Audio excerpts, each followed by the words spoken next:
1. Hi all. This section is going to seem rather abrupt. Sugarbeard has a relapse before finally shearing off his Neckbeard status. I'm pleased to see listeners are starting to get some affection for Sugarbeard, like I had gotten by this point. I really appreciated him as a friend, so it upset me that he seemed more distant after the night where he pushed me away. I had made several attempts to reconnect, asking him if he wanted to get lunch with me, if he was interested in going to a nearby games shop I found. He claimed he had something he was busy with every time. Finally, I found some hope with the live-action trailer for Titans, which I knew he would get excited about from our shared love of Teen Titans. I texted him the link, and I got a solid, excited response from him. I was relieved to have him somewhat happy again. Next time I ran into him, he had to tell me all about what he'd found out about the production so far. This expanded into talking about other shows he liked, and eventually, he gave me a few anime recommendations. I had very little time during the second year, but spring break was coming up. I was so happy to finally have a break, and even happier to see my sister, Bina. She was getting a hang on adapting to her life after the injury. She had been far less depressed after she found out that, even on her bad days of sight, she had great muscle memory. She'd taken up pottery, which was highly therapeutic for her, and she seemed to have some natural talent at it. Her instructor wanted to have her as an apprentice after her corrective eye surgery coming up. Her optometrist had found some of her vision problems were due to some of the structures in the back of her eye being damaged from the crash. Now that her migraines were less frequent and she rarely fainted anymore, he felt she could handle surgery. It wouldn't correct her narrow field of vision or her inability to recognize math and read, but it would stabilize her depth perception a little and make her vision less blurry overall. Sugarbeard had proposed we watch some of the series he had wanted to introduce me to through Rabbit. It's a video streaming service where you can watch videos with friends, and also have a webcam that's set up to see each other's reactions. It's like watching things together but long distance. He wanted to start with Erased. I was a little surprised that he picked this, since he seemed to mostly like rom-coms and Mo Girls as genres. This didn't seem like the type of thing he'd be into. I started talking about this before we had the first episode play. He explained the characters felt so human and real to him, and that he found them really relatable. I looked at the background of the shot of his webcam. "Did you stay on over campus break?" I said, surprised. Yeah. Packing up and leaving is a hassle." I gave him a look that he must have noticed was very disbelieving. "My mom and dad are divorced. It's messy. They take it personally if I stay with one or the other. My sister is fine, though. If she had a place of her own, I'd visit her." I kind of didn't comprehend this internally because I know how excited I always was to see my family. But I could see he didn't want to talk about that anymore. Then Bina popped her head from around the corner into the living room. She'd been cooped up at home so much other than doctor's appointments and pottery twice a week. It must have been lonely. Sugarbeard had just let me know he had a bond with his sibling. He'd understand if I invited her to join. "Hey, can we watch this in dub?" I asked him, thinking Bina could get some enjoyment out of it if she could hear it, even if her vision was low. Subtitles would be the worst approach if I wanted to include her. "But sub is so much better," he started. Realized he probably sounded like an elitist weeb and murmured, "Well, it will be harder to find." "Please?" He sighed and started clicking around on his end. He was looking for it. I motioned for Bina. "I heard sub and dub," she said, "so what anime is this?" Sugarbeard suddenly went from looking like a stiff deer caught in the headlights to just a startled deer. He was just a pinch more comfortable. "It's called Erased," he managed. "Ooh," she said excitedly. "I've heard a lot about this one, but I've never got to watch it." Sugarbeard managed to grin at that, and soon found the first episode in dub. He slowly got more comfortable around my sister. They seemed to be getting along nicely, and had some similar taste in anime, and had the same favorite scenes. The show was quite a ride and went through a lot of emotional moments. My sister cried at one of the scenes, and I promptly had my phone buzz with a text saying, "Hold her, goddammit!" I did, but shot back a text saying, "Now I'm getting social tips from you of all people?" I got a tongue stuck out emoji. We had gotten to the final 2 episodes on the last day of the week. My mom failed to tell me she needed a ride to physical therapy that day, and I refused to let her drive herself with 2 bad knees. I had to leave mid-episode and told Bina and Sugarbeard to finish the series, and I'd catch up when I could. I saw Sugarbeard when I was bringing a few of my things back from my break to my apartment. Even though they were light bags, he insisted on carrying one like the first time we met. "You live real close, right?" "Yep, about 20 minutes.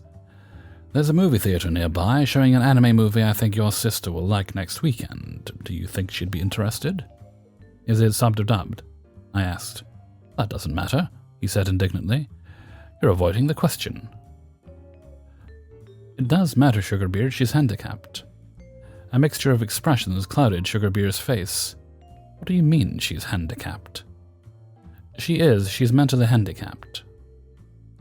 And then he roared loud enough that I was sure all the apartments in the hall could hear that I had set him up with some, well, the word started with R, but polite people don't use it these days. No one talked about my sister like that, and I couldn't believe he thought the world revolved around him, that me leaving during an episode of a TV show to help my mother was me giving him alone time with my sister. I snatched my bag back from him. "She's too good for you," I said with a soft rage as I walked away. "You have a real sick sense of humor to do that to me, bitch."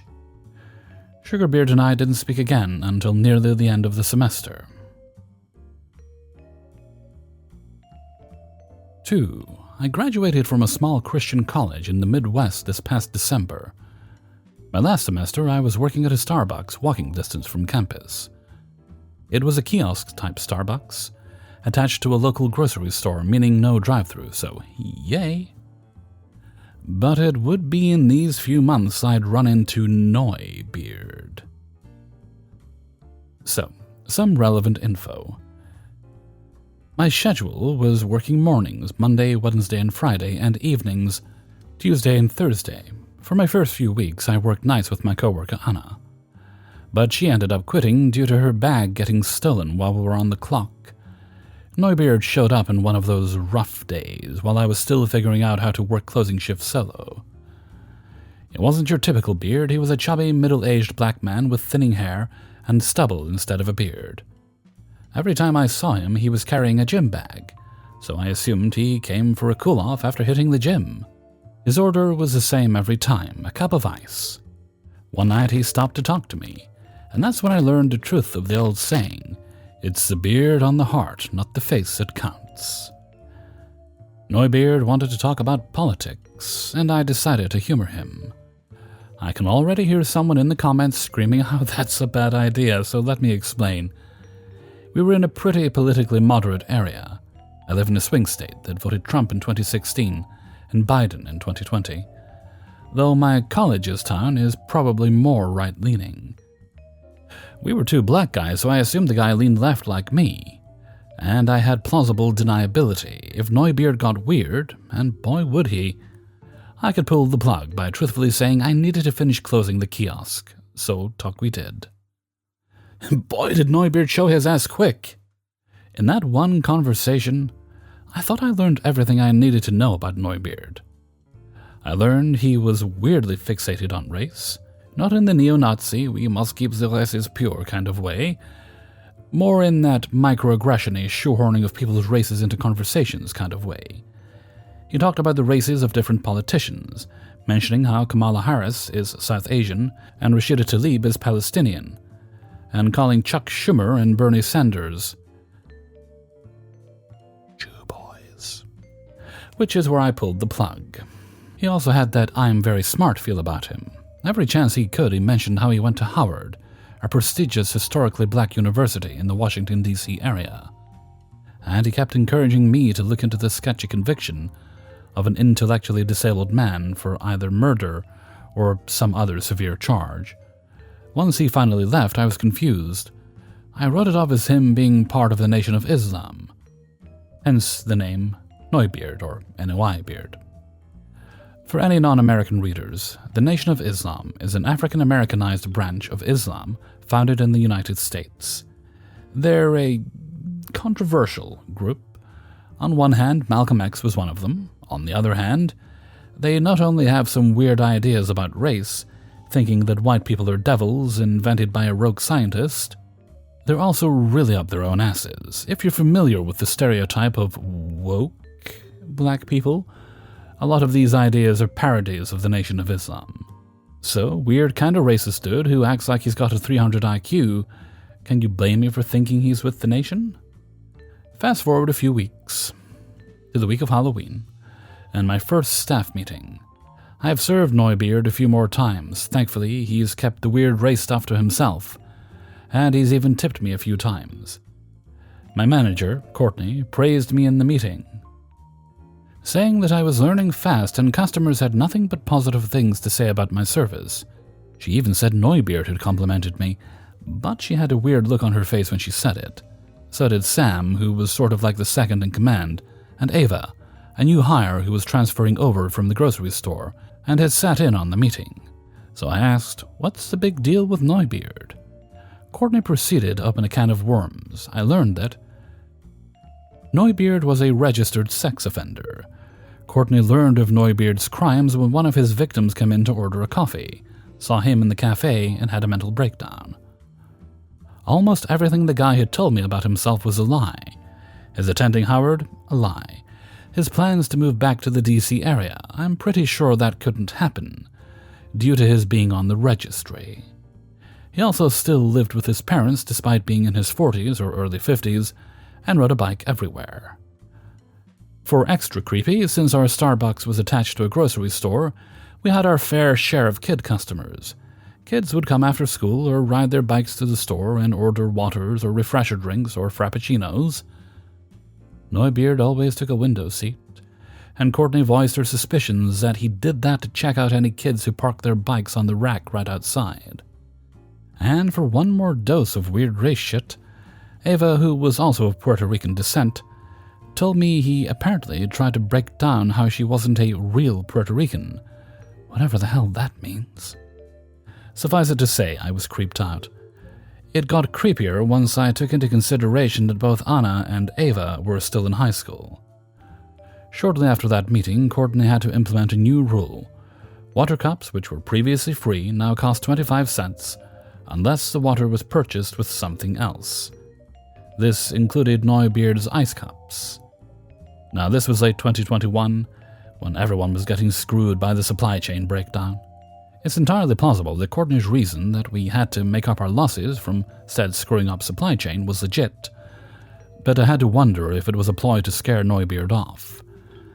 Legitimate shortage or anti-Neckbeard ploy, it worked. The last time I talked to Neckbeard was when I was cleaning a table close to him. He told me the price markup, all 25 cents of it, was forcing him to take his service somewhere else. Of course, he didn't say it that simply. He used some pseudo-intellectual business 101 breakdown that he focused a little too long on the Chinese restaurant across the parking lot from us. He couldn't exit the stage without giving me one more dose of weird racial shit, I suppose. Goodbye and good riddance, Neckbeard. May your bike tires deflate when you're 499 feet from a preschool where a cop is picking up his kid. 3. I've been taking a Shakespeare intensive before I begin drama school in the fall, and I've met an eclectic mix of people. There are a lot of people here who have legitimately become great friends of mine, and with whom I think I will remain friends for years to come. However, there is also a Neckbeard whom I will call Acting Class Neckbeard ACN. ACN was immediately kind of a standout as a decidedly odd person. He speaks in a very monotonous croak, and he kept to himself. He also spoke in a very flowery language. We thought he was our chill loner type, though, and all thought he was okay at first. However, he did seem extremely ambitious. When the students were just getting to know each other, we asked each other a bunch of getting-to-know-you questions, like, what's your goal with this program? He responded that his goal was to be offered a job, specifically a leading role, with the theater company that ran it. Here's the thing. He was in my monologue workshop and was by far the weakest student there.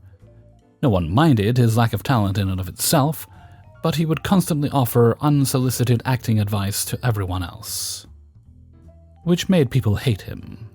For example, after I sprained my arm, he told me that I could channel the pain from the injury to be a better actor. He also critiqued the acting of my friend, who is one of the best actors in the program. Completely unsolicited during a scene. He wasn't even her scene partner.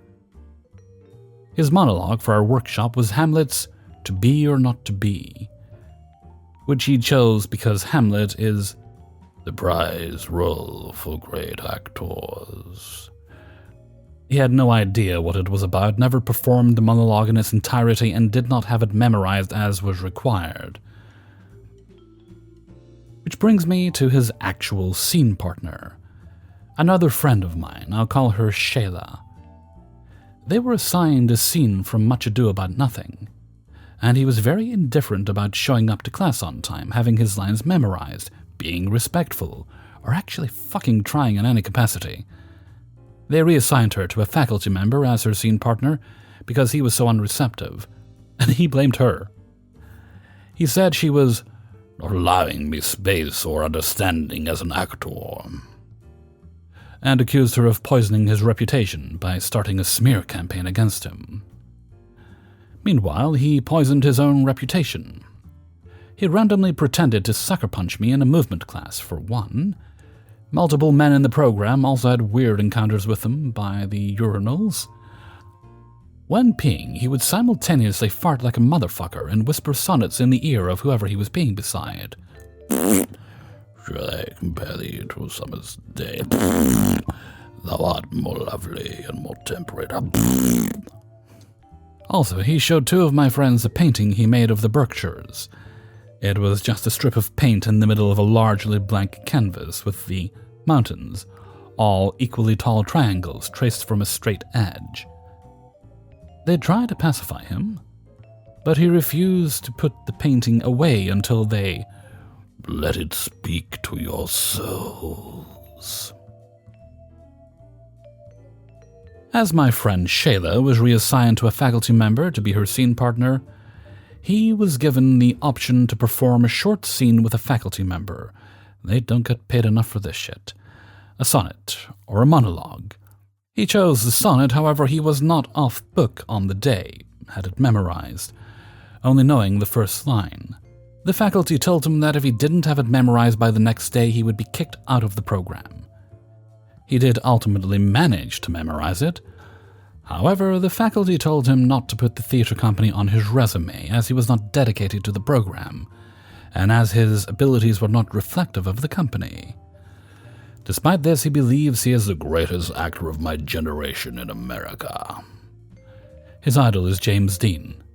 He said he wants to be James Bond. His plan is to get discovered, and his first film will be a huge blockbuster hit. This is only step one of his plan. Step 2 is to start and lead a theater and prayer group called The Circle, which is founded on the idea that theater is a prayer. He wants all the members of the circle to live together. Kind of gives aspiring cult leader vibes. 4. My name is Jesse. At the time, I was 13 or 14 years old, and going through my edgelord phase. I'm sorry in advance. I wouldn't say typical beard bait, 5 feet tall, a bit on the fluffy side, Hispanic, usually wore black jeans and some kind of graphic hoodie with busted black boots. This was outside of me wearing a school uniform, by the way. A school branded hoodie and polo and khaki pants. My dad is Papa Felix. Looks like Felix from Encanto, and kind of acts like him too, very wholesome man who will become an absolute bear if you piss him off. AJ was one of my closest friends at the time, 15 then, a gamer boy who usually copied off me in class. He was labeled the class clown for a long time, since he pulled pranks on the teachers and students quite a bit. He was a pretty funny guy to hang around. He gets pretty protective over his friends, and will throw hands whether he needs to or not, same school uniform. And that brings us to Snakebeard, the gross and awful 17. He bragged to me he was turning 18 soon, like it was a great accomplishment for some reason. Surprisingly, he didn't have any facial hair. He looked a lot like Chris from Family Guy if he got a buzz cut, had red hair and tons of acne covering his greasy, sweaty face. He claimed to be 6'2", but I highly doubt he actually was. He did have certain fetishes and interests that involved anime that he would ask yours truly to fulfill and listen to on a daily basis. He also had an obsession with the Don't Tread on Me flag, though, and sent me at least 30 pictures, hence why he's called Snakebeard. Now, with the cast out of the way, I'd like to point out that all this takes place online, thankfully, and was about the time when Kick and Cards Against Humanity was popular, especially with the RP community. I was young and had not many friends. I'm cringing at myself just looking back. Okay, enough putting it off, let us dive right into it then. At this time, I was dating someone who I had met on Cards Against Humanity online. He and I were the same age and we got along very well, and whenever we weren't playing the game, we were in the global chat role-playing with other friends. Please bear with the cringe. Oh, I know. This time in particular, though, there was a new person who entered the global chat, and oh boy, was he milking the sympathy from anyone who paid him attention. The one and only Snakebeard. Snakebeard hadn't introduced himself to yours truly yet. I was watching from the side as he was lamenting about a relationship he had just gotten out of. How he was so heartbroken he wasn't sure he deserved love or even friends because he was such a loser. Now that wasn't nice. I should befriend him so he isn't feeling so lonely. Poor innocent me, please don't do it. And so I said hi to him and tried cheering him up by saying, "Hello, I just wanted to say everyone deserves a friend. I'll be your friend, Snakebeard. I'm Jesse, nice to meet you." Big mistake. Hi, I'm Snakebeard. Why would you want to be friends with me, though? I'm such a loser. Not even my ex-girlfriend wanted to stay with me. No one ever cares about me. I felt sympathy for the poor beard and decided to extend my friendship, since it didn't feel right for someone to talk so poorly about themselves. If only my pure intentions were matched at the time, so I added him on Discord and gave him my phone number and told him to text me anytime he felt lonely. Another big mistake, giving him permission to talk to me whenever he wanted on my personal cell. And so he did text me whenever he felt lonely, almost every second of every day. I'm not joking. This guy would text me until 3 a.m., even when I had school nights, and would always throw the biggest hissy fit whenever I didn't text back or answer his calls. I had told him that I was in a relationship at the time, and I had to talk to my boyfriend on occasions. I didn't feel like talking to him. This, of course, left him upset, but he reluctantly let me go anyways. I didn't know he had developed a crush on me at the time, but after finding out that his precious and pure milady was taken, and it would keep her away from him, Snakebeard would then try to concoct an elaborate plan to take what was rightfully his. 5. Let me set the scene. I'm a 20-something male with a boyfriend who's a bit more on the feminine side, to say the least. They like wearing skirts, crop tops, thigh-highs, and other more girly clothing. They have quite the slender physique, so in those clothes it's quite easy to mistake him for an actual girl. This is an important detail. This story takes place around a few months ago. It was the 2nd-year anniversary since we started dating. We had a couple rough patches, but the relationship was otherwise very strong and fulfilling. To celebrate, we both took the day off from work and had ourselves quite a fun date night. Watched a movie, had some dinner at a good restaurant. It was an Outback, I think. And then ended it with a nice little arcade place I know. It was one of those places where it had a bunch of arcade machines from the 80s and 90s and early noughties, where you paid a fee, and you can play the library of machines for as long as you liked. We probably spent more time in the fighting games section than we should have. We decided to take a break. I would go over to the small concession stand and bar they had in the corner of this retro arcade and order 2 drinks. Nothing too heavy or potent, just some fruity drink with vodka mixed in. As I waited, I turned my back over to where my boyfriend was, doing a rest play session at a Galaga machine. In the corner of my eye, I would spot quite the specimen of a human being and the tragic villain of this story. A 30-something-year-old guy with quite the large gut, F-sized man titties that flopped as he walked, greasy hair, and even a signature neckbeard. He wore some jeans that were too tight for him and some dirty t-shirt that had Mario on it. If he had a fedora, he would have been the masterpiece of this stereotype. I knew what a neckbeard was. I was too familiar with them back in my Magic the Gathering days.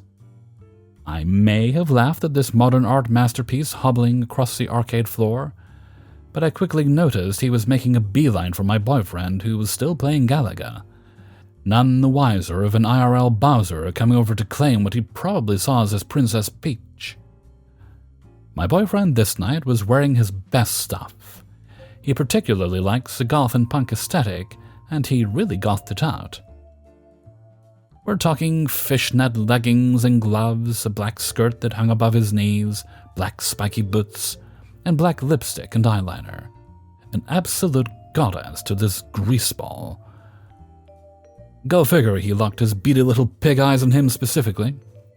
My drinks were given to me, so I grabbed them and quickly made my way over, fearing of what I probably knew was going to happen. Sadly, he got there faster than I could, which was a feat for him in and of itself. He was quite quick to show his intentions, too, placing his greasy man-baby hands on my boyfriend's hip before even saying a word to him. My boyfriend, of course, was not aware of his presence until this happened, and he understandably jumped back and looked at this beard with very visible horror and disgust, wrenching the beard's hand off him. I was more than pissed at this point, and my boyfriend definitely was too. However, I restrained myself from making a bigger scene, as anyone in my situation would have.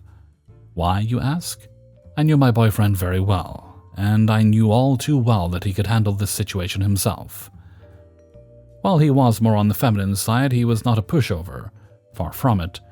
He was a particularly spicy boy when it came to shit like this too. So calming myself, I placed his drink on a table next to mine, started sipping mine and watched the show. I can't remember exactly how the conversation went, but it went a little something like this. What the fuck, dude? The beard was taken aback by his righteous anger. Forgive me, my lady, I couldn't help but notice you across the room. You're so resonating. God, he actually said milady unironically. Was this even real? So you touched me? That's fucking creepy.